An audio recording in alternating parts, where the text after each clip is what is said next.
Okay, in this lesson, we're going to talk about geometric mean and how that applies to similar right triangles. First off, though, let's look at the word mean. And thinking back to probably elementary or middle school math, the word mean had a different meaning. What you guys learned in elementary and middle school math was the arithmetic mean, or we typically call that just an average.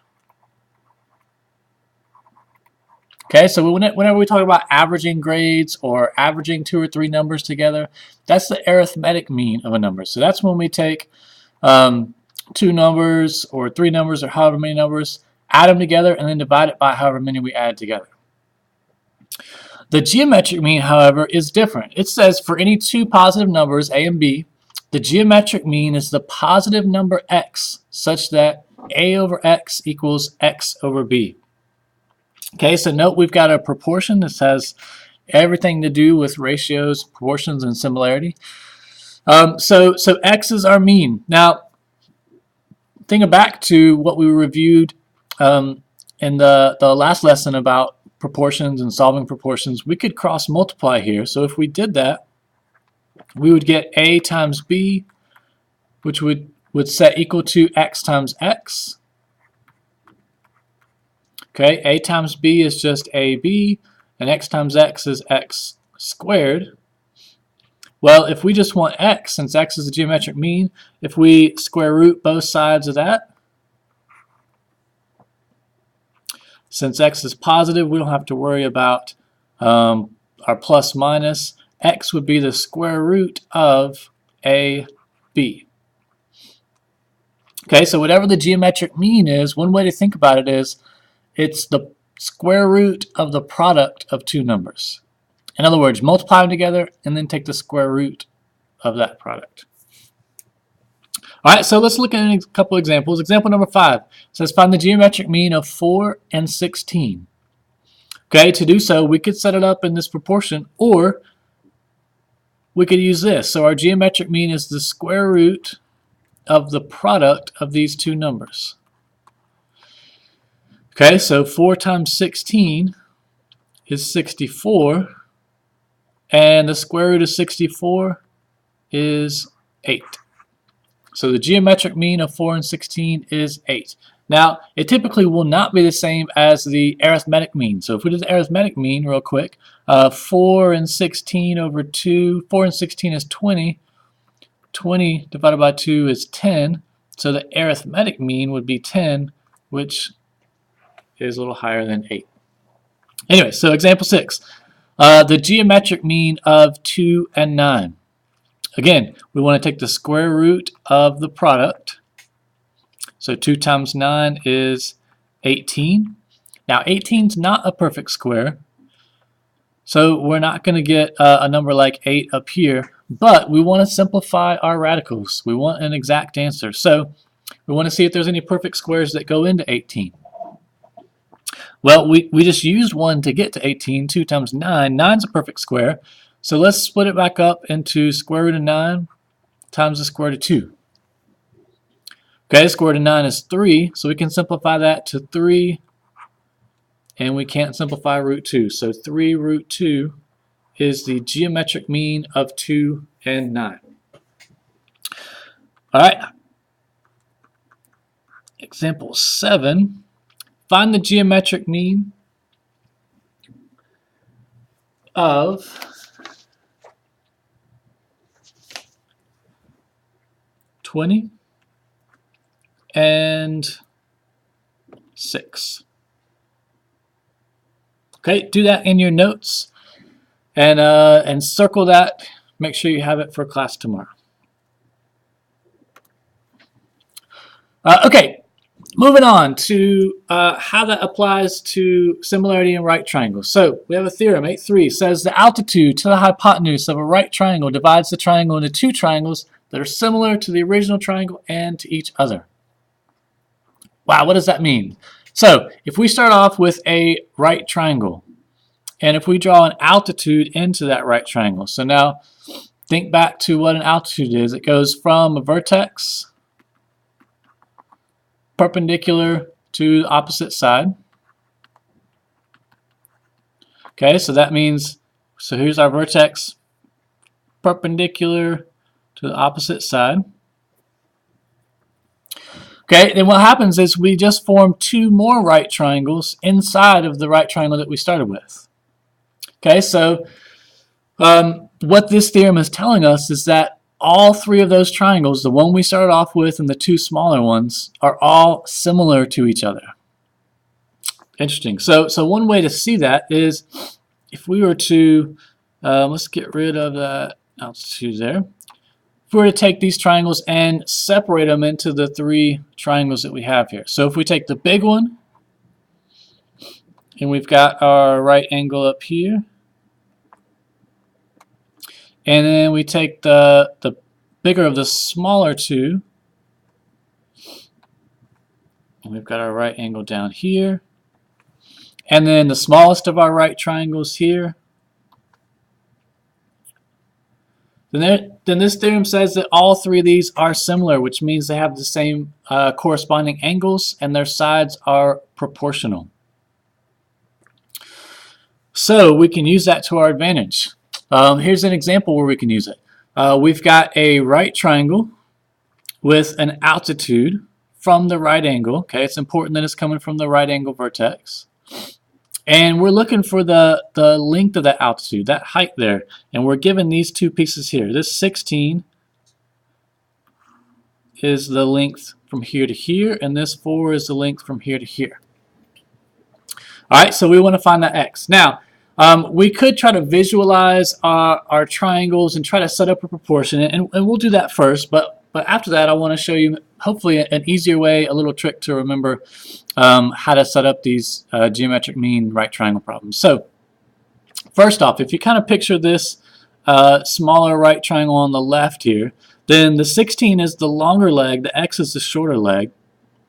So we could say long leg to short leg, so 16 is to x. And then since we know this side and this side, or at least we're trying to find this side, this is the two sides of this smaller triangle, so we could go long leg of the smaller triangle to short leg of the smaller triangle. Since we went long to short, we have to do the same pattern in our second ratio, long to short. Okay, we can set it up like that. We could cross multiply, solve for x, and so on. Now, sometimes that gets confusing because we've got these three triangles that are somewhat overlapping or connected. And like in this case, the short leg of our left triangle is the long leg of our smaller triangle, and it can be confusing. Okay, here's another way to do it. First thing I want you to do, draw a football at the big right angle of the big triangle. Okay, so this is Mean Joe Green. Mean Joe Green. Okay, so pretend Mean Joe Green's a running back. All right, Mean Joe Green has three options of pass where he can take this football. Okay, he can go to our left, he can go straight up the middle, or he can go to our right. Now, the problem is he's got some defenders who are going to tackle him. All right, this 16 here is one of the linebackers. This 4 is another linebacker, and then we don't see him, but if we were to look, then there's a safety that kind of hangs behind these two linebackers and is just waiting to tackle Mean Joe Green. Okay, this safety back here is the sum of these two linebackers' numbers. So number 16 and number 4, if we add those together, we get number 20, and that's our safety back here. That's the length of this hypotenuse of our big right triangle. Okay, not to go too much farther into the analogy. So, each of these paths of Mean Joe Green is a mean of this triangle. Okay, so if we want to find x here, then we want to say Mean Joe Green goes up the middle. Okay, so we want to find x. So here's how we're going to set up our proportion. We always start with a blank proportion. Whatever Mean Joe Green's path is, whatever that mean is, goes in the top of one and the bottom of the other ratio. Alright, so what fills in those other two blanks? Well, it's going to be the two defenders that tackle him. So if he goes up the middle, then the two linebackers are going to come over, and they're going to tackle him before the safety can get to him. So the two smaller pieces, one goes here, one goes there. So we solve for our proportion. X times x is x squared. 16 times 4 is 64. And the only positive number we can square to get 64 is 8. Okay, so we square root both sides. Okay, now if, let me pick a different color, if we say Mean Joe Green goes to our left, and let's say we call that y, and we want to find the length of y, then again we would set up a proportion, and we would put Mean Joe Green's path, so that goes up there, that goes down there, and then whoever's going to tackle him. So now this linebacker is going to come over because this 16 is closer to where Mean Joe Green's going. And then this 4 over here is too far over to the right. So our safety is going to come over and help, and then our safety's number is going to go in the other ratio. Okay, so solve for y, we would cross multiply. Y times y is y squared. 16 times 20. So then we would do 16 times 20 in our calculator. We get 320. So y squared would be 320. Okay, we don't want y squared, we want y. So we would square root both sides, and we would get y. Let's see, we don't want a decimal, we want to simplify this. So let's see, 320. 320, what perfect square factors go into 320? Well, I know 16 goes into it because I multiplied by 20 to get there. So 16 is a perfect square. So how about I split it into 16 and 20? So then, let's see, let me come in here. So 320 is the same thing as square root of 16 times the square root of 20. Square root of 16 is 4. So we get 4 root 20, but we're not done yet. 20 has a perfect square factor of 4. So 4 times 5 is 20. Square root of 4 is 2. So I'm kind of making a mess, but I'm going to go this direction. So we've still got that 4 out front. The square root of 4 is 2. And we've got root 5. Root 5. So 4 times 2 is 8. 8 times root 5 is our y value.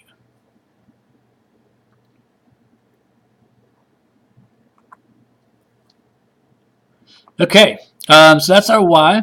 Now, lastly, if we wanted to find our x, let's see if I can pick a color we haven't used yet. Orange. We want to find, we found x, we found y. If we want to find this z here, so let's say Mean Joe Green goes to our right. Okay, again, set up a proportion. Mean Joe's path goes in the top of one fraction, the bottom of the other. And then whoever's going to tackle him. So this 4 is real close. So the 4 is going to get to him first, is going to try to tackle him. But then this 20 is going to come over and help him out. So that 20 goes in the top of that second ratio. Here's our proportion. Let me get rid of this one here. Ooh.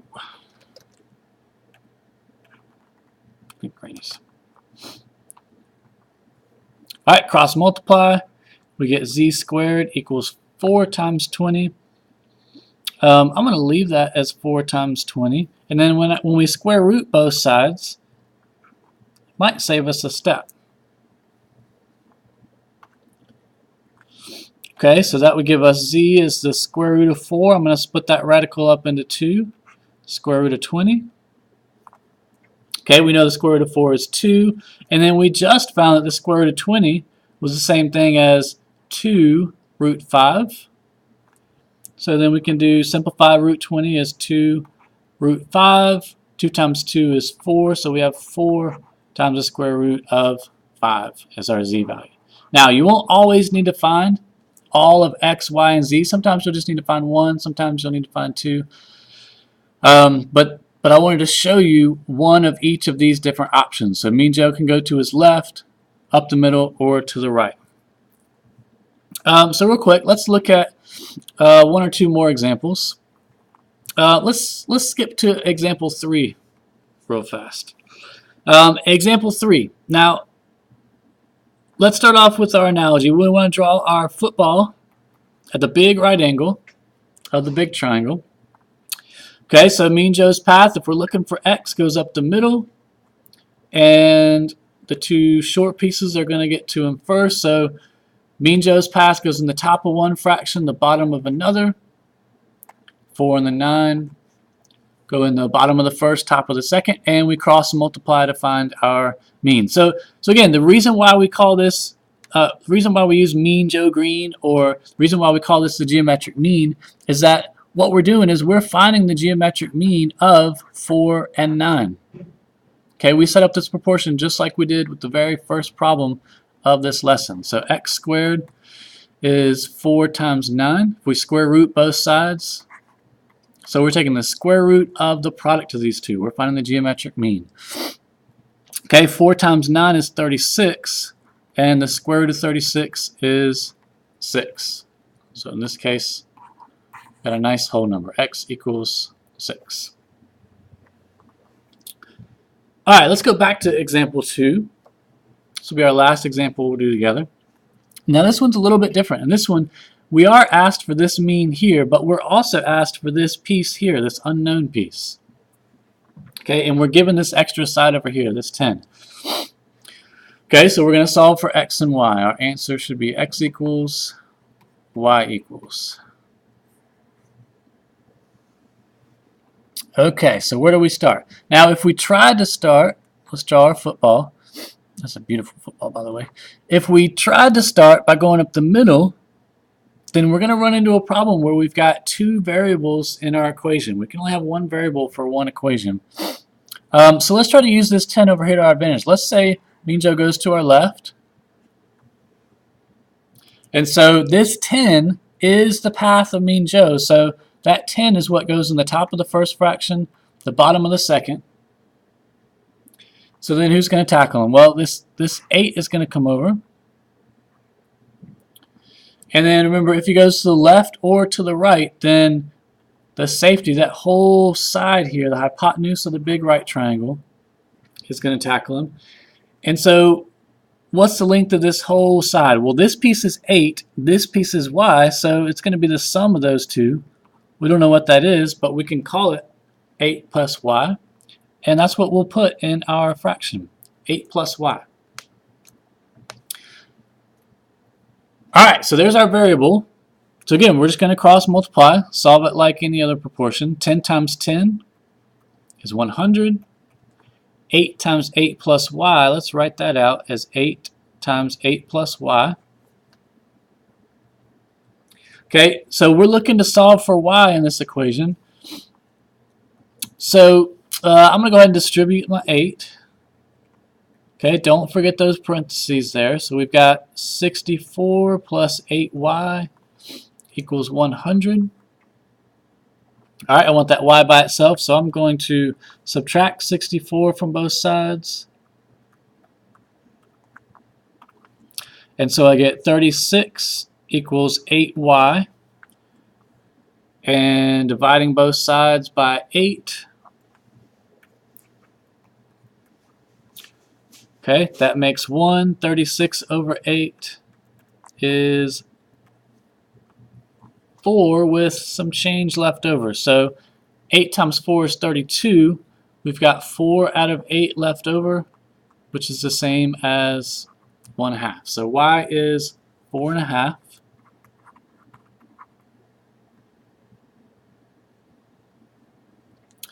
So now we can fill in this whole side here. So this y now is 4.5. So this is 8 plus 4.5, which is 12.5. So if we were looking for this side here, then that would be helpful. We're not. So that was just a bonus. But our y is 4.5. Okay, now lastly, to find our x. Let's say Mean Joe goes straight up the middle. We want to set up another proportion using Mean Joe's path here and here. And who's going to tackle him? The 8's going to come over. The 4.5's going to come over. Okay, I'm going to make that a decimal. Okay, since that's a decimal, let's see what we got. So x times x is x squared. 8 times 4.5. Well, we just, in a sense, we did 8 times 4.5. 8 times 4 is 32, plus a half of 8 is 4, so that'd be 36. What positive number can we square to get 36? 6. So x is 6. Okay, so we got our x and we got our y. Nice job. Alright, so we did 3. We're going to skip 4. What I'd like for you to do for these 4 examples is solve for the missing variables. Practice these, star any that you get stuck on, and we'll talk about them in class tomorrow.